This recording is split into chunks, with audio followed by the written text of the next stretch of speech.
اللہ کو مانو ذاتی کو سنبھالنے کے لیے، دنیا کو سدھارنے کے لیے، بگڑے ہوئے انسانیت کو راستے پہ لانے کے لیے اللہ کو انسان کی شکل میں آنے کی ضرورت نہیں ہے، بلکہ وہ انسانوں میں سے کسی منشیہ کو رشی بنا دیتا ہے اور پراشورام کو اس کے پاس بھیجتا ہے، جبرائیل کو اس کے پاس بھیجتا ہے کہ جاؤ، میرا آدیش، میرا پیغام لے کر ان کے پاس جاؤ۔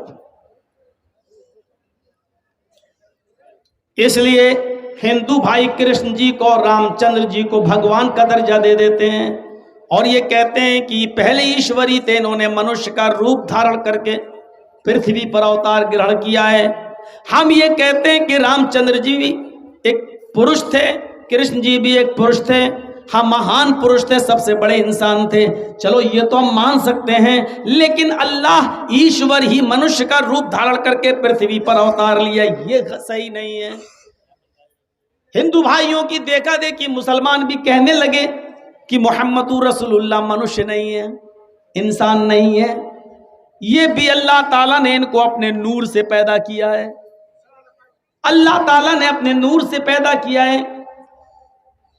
بلکہ ہمارے بہت سے تو صوفیہ لوگ اپنے اشعار، اپنی قوالیوں میں یہاں تک کہہ ڈالے، جو مستوی عرش تھا خدا ہو کر، جو مستوی عرش تھا خدا ہو کر مدینے میں اتر پڑا مصطفیٰ ہو کر، یا مدینے میں آ پڑا مصطفیٰ ہو کر، یعنی جو عرش پہ مستوی تھا خدا بن کر، جو عرش پہ خدا تھا وہ فرش پر محمد بن کر آ گیا، یعنی اللہ ہی نے محمد کی شکل اختیار کر کے عرب کے اندر آ گیا، وہ اللہ ہی تھا۔ غلو کرنے والوں نے اتنا غلو کیا کہ وہی جو مستوی عرش تھا خدا ہو کر مدینہ میں اتر پڑا مصطفیٰ ہو کر۔ ایسے لوگوں سے ہم کہہ دینا چاہتے ہیں کہ آپ کا عقیدہ غلط ہے، کفریہ ہے اور شرکیہ ہے۔ اللہ کے نبی جناب محمد رسول اللہ نہ اللہ تھے، نہ اللہ نے انہیں اپنے نور سے پیدا کیا تھا، بلکہ وہ ایک بشر تھے، ایک انسان تھے، اور ڈنکے کی چوٹ پر یہ اعلان کیا ہے، قل انما انا بشر مثلکم، اے نبی کہہ دو کہ میں تمہاری طرح کا ایک بشر ہوں، اے محمد صلی اللہ علیہ وسلم کہہ دو کہ میں تمہاری طرح کا ایک انسان ہوں۔ لاسٹ میں آخر میں بھیجا، اس یگ کی دشا کا چترن کر دیا، نشاندہی کر دی کہ وہ کب آئیں گے، کس زمانے میں آئیں گے، کہاں آئیں گے، کس تاریخ کو پیدا ہوں گے، اس یگ کی دشا کا چترن کر دیا ہے ویدوں نے، پرانوں نے۔ اتھ کلوگت پرائے جنیشو کھرگر مڑی، اتھ کلوگت پرائے جنیشو کھرگر مڑی، دھرمت تراڑائے ستوین بھگوانو ترشیتھی، تتھستو شمبھل گرامے سوت سواجیو جاتا ہے، منگلا چار بہولا پاپتا ویبججتا، تچھدوا پنڈری کاچو براہمن ودم بریتی، بھوانے شمبھلو وشڑو یشسو، تچھدوا پنڈری کاچو براہمن ودم بریت، بھوانے شمبھلو وشڑو یشسو، گرہ سومتی پرادربھوابھیم۔ ان تین منتروں کو پہلے آپ دیکھ لیجئے، ضرورت پڑے گی تو اور بھی پڑھ دیں گے۔ کیوں کھڑے ہو بھائی؟ اپنا چینل چلاؤ، پبلک کا مت سوچو۔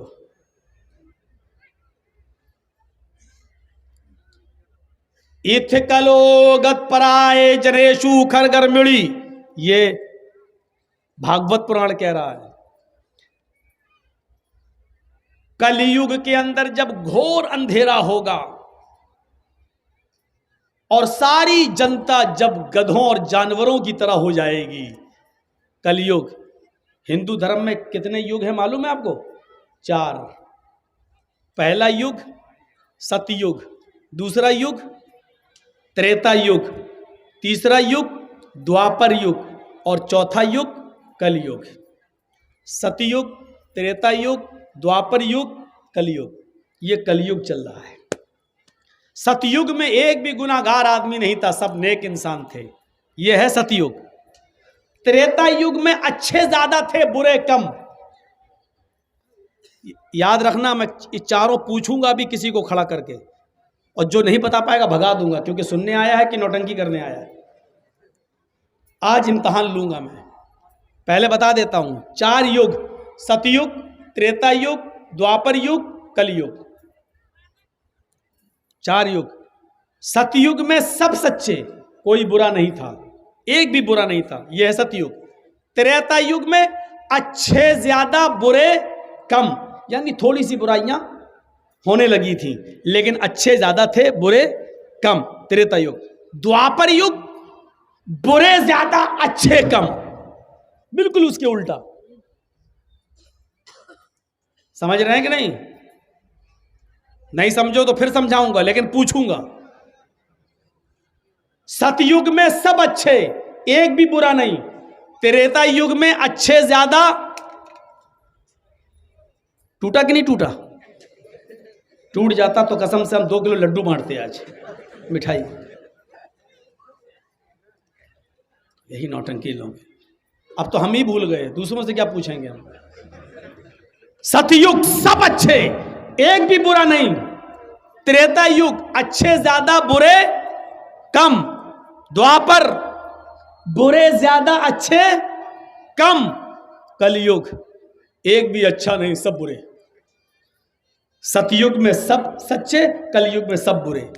ہندو دھرم کے مطابق یہ کل یگ چل رہا ہے، اس میں اچھائیاں ڈھونڈنے سے نہیں ملیں گی،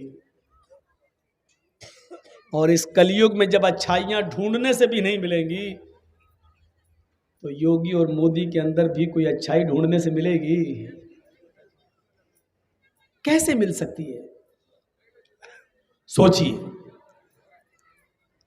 اور آخری نبی کب آئے گا؟ کل یگ میں، یہ ہندو دھرم کہتا ہے۔ کب آئے گا؟ اتھے کلوگت پرائے، کل یگ کے شروع ہوتے ہی، پورے طرح کل یگ میں نہیں، کل یگ شروع ہوتے ہی۔ جنیشو کھرگڑ مڑی، جنیشو جنتا، لوگ کھرگڑ مڑی جانوروں کی طرح ہو جائیں گے۔ اللہ کے نبی جس زمانے میں آئے لوگ جانوروں کی طرح ہو چکے تھے۔ پڑھیے سیرت۔ کتنا بھی ظالم ہو، ایک بکری جب بچہ پیدا کرتی ہے تو آپ دیکھیے گا بچہ پیدا کرنے کے بعد اسی جگہ پر کھڑی ہو کر وہ اپنے بچے کی غلاظت اور گندگی کو اپنی زبان سے چاٹتی ہے، اس کو کھڑا کرنے کی کوشش کرتی ہے۔ اور جب بکری کا مالک دودھ دوہنے جاتا ہے تو بکری اپنے بچے کے لیے دودھ اوپر چڑھا لیتی ہے کہ سب یہی نچوڑ لے گا تو ہم اپنے بچے کو کیا پلائیں گے۔ اتنی ہمدردی، اتنا رحم اوپر والے نے بکری کے اندر بھی ڈالا ہے، اس جانور کے اندر بھی ڈالا ہے۔ لیکن عرب کے لوگ اس سے بھی زیادہ بگڑ چکے تھے۔ ان کے یہاں جب کوئی لڑکی پیدا ہوتی تھی تو وہ زندہ دفن کر دیتے تھے۔ اس سے زیادہ جانوریت کہاں ہوگی؟ اس سے زیادہ حیوانیت کہاں ملے گی؟ اور پیدا ہوتے ہی دفن کر دیتے تو چلو ایک سکون تھا، پیدا ہوئی دفن کر دیا۔ نہیں، جب وہ بچی 4 سال کی ہو جاتی تھی تب اس کو نہلا کر، دھلا کر، کپڑے پہنا کر، اچھے لباس میں اور اچھا میک اپ کر کے اس کے بعد اس کا باپ اس کو انگلی پکڑ کے لے جاتا تھا اور پہلے سے جنگل میں گڈھا کھود کر رکھتا تھا اور کہتا تھا بیٹی جھانکو، اس میں تمہاری امی دکھیں گی۔ جب بچی اپنی امی کو دیکھنے کے لیے اس گڈھے میں جھانکتی تھی تو باپ زمین پہ پیچھے سے دھکا دے دیتا تھا اور بچی اس گڈھے میں گر جاتی تھی اور اوپر سے مٹی سے پاٹ دیتا تھا اور رکتا تھا آخری سانس نکلنے تک۔ اور جب بچی آخری سانس لے کر مر جاتی تھی تب آتا تھا اپنے علاقے میں اور فخر کرتا تھا، گرو کرتا تھا اور کہتا تھا کہ آج میں نے اپنی 4 سال کی بچی کو زندہ دفن کر دیا۔ یہ جانوریت تھی، یہ حیوانیت تھی۔ جنیشو کھرگر مڑی، ساری جنتا جب جانوروں کی طرح ہو جائے گی۔ شراب آپ کتنا بھی پی لیں اپنے سماج میں، لیکن شراب کو آپ اچھا نہیں سمجھتے، پینے والا بھی کہتا ہے بہت بری چیز ہے، اب کیا کروں چھوٹتی نہیں ہے۔ عرب کے لوگوں کا رجحان تو یہ تھا کتنا بھی بڑا بگڑا ہوا باپ ہو، مولوی جرجیس بہت بڑا شرابی، لیکن کبھی یہ نہیں چاہے گا کہ جرجیس کا بیٹا بھی شراب پیے، اس کی بیٹی بھی شراب پیے۔ جرجیس خود بگڑا ہوا ہے، لیکن وہ کبھی یہ نہیں چاہے گا کہ میری اولاد بھی بگڑے۔ ہم تو غلط راستے پہ چل ہی رہے ہیں، لیکن میری اولاد غلط راستے پہ نہ چلے، یہ جرجیس کی سوچ ہے۔ اگرچہ بگڑا ہوا ہے، آپ کتنے بڑے شرابی رہے، لیکن آپ کبھی یہ نہیں چاہیں گے کہ میرا بیٹا بھی بڑا ہو کر شرابی بنے۔ لیکن عرب کا رجحان الگ تھا۔ ان کے گھر میں جب بچہ پیدا ہوتا تھا تو ماں کے دودھ کے بجائے سب سے پہلے بچے کے حلق میں شراب کے قطرے ڈالے جاتے تھے، شراب کی بوندیں ڈالی جاتی تھیں، اور یہ کہا جاتا تھا کہ انہوں نے اپنے خاندان کے نام کو روشن کیا ہے۔ ہمارے خاندان میں شراب کو بہت اچھی چیز سمجھا جاتا ہے، لہذا سب سے اچھی چیز ہم نے اپنے بیٹے کو پلائی۔ جس بچے کے پیدا ہونے کے بعد جس کی رگوں میں ماں کا خون دوڑنے کے بجائے، ماں کا دودھ دوڑنے کے بجائے عرب کی سڑی ہوئی چیزوں سے بنی ہوئی شراب جس کی رگوں میں دوڑے، وہ بچہ آگے چل کر کیا بنے گا؟ یہ ماحول تھا عرب کی دھرتی پر۔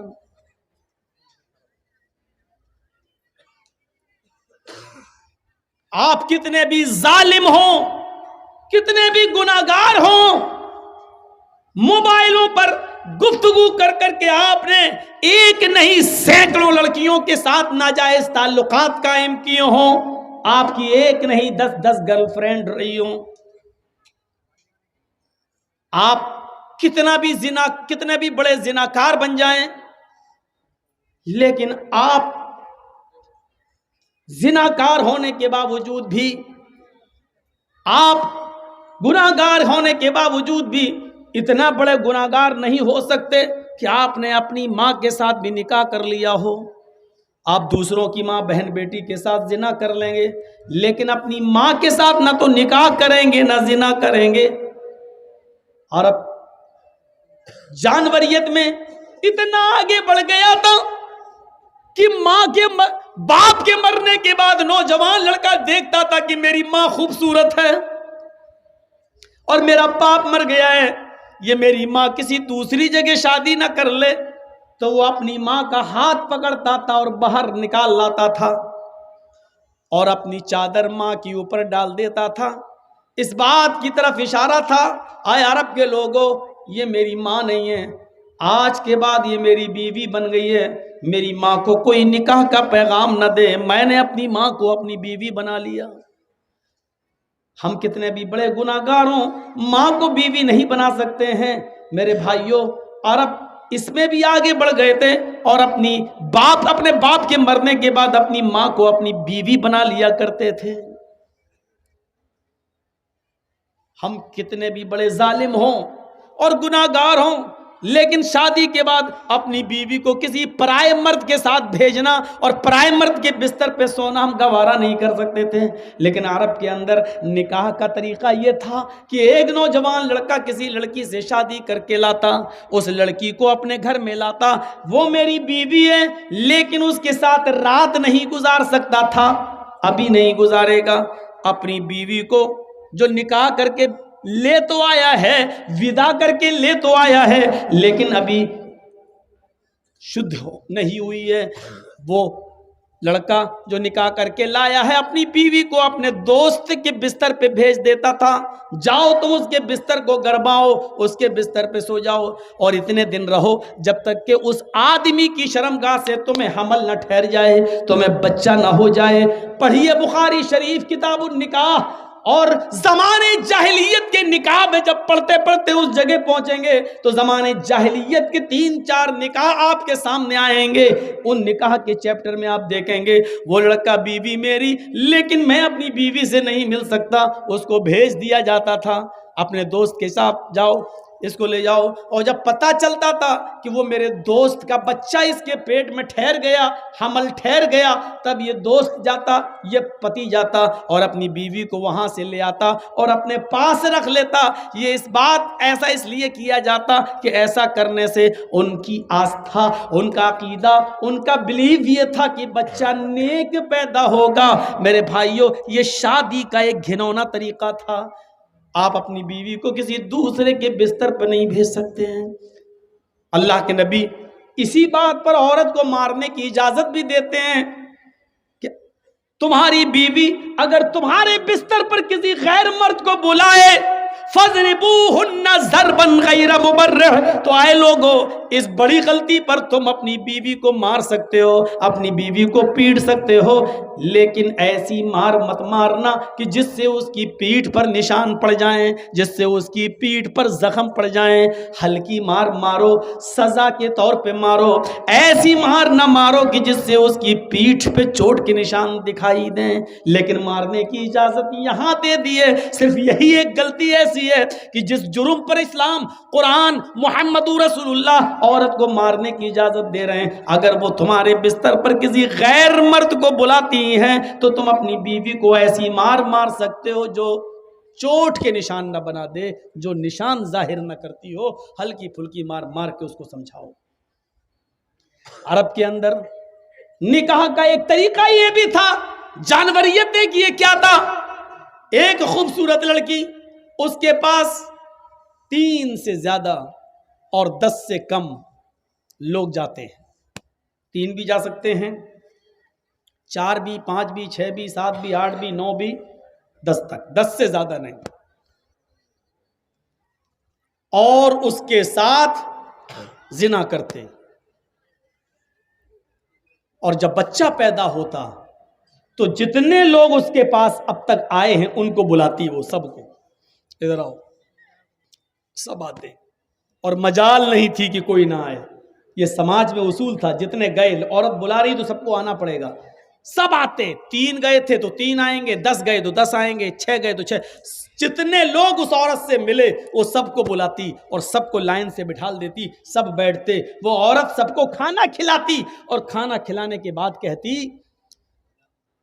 تم لوگوں کو تو اپنا معاملہ معلوم ہے، تم میرے پاس آئے، تم میرے پاس آئے، تم میرے پاس آئے، تم نے میرے ساتھ زنا کیا، میرا جسم حاصل کیا، اب یہ بچہ پیدا ہوا ہے،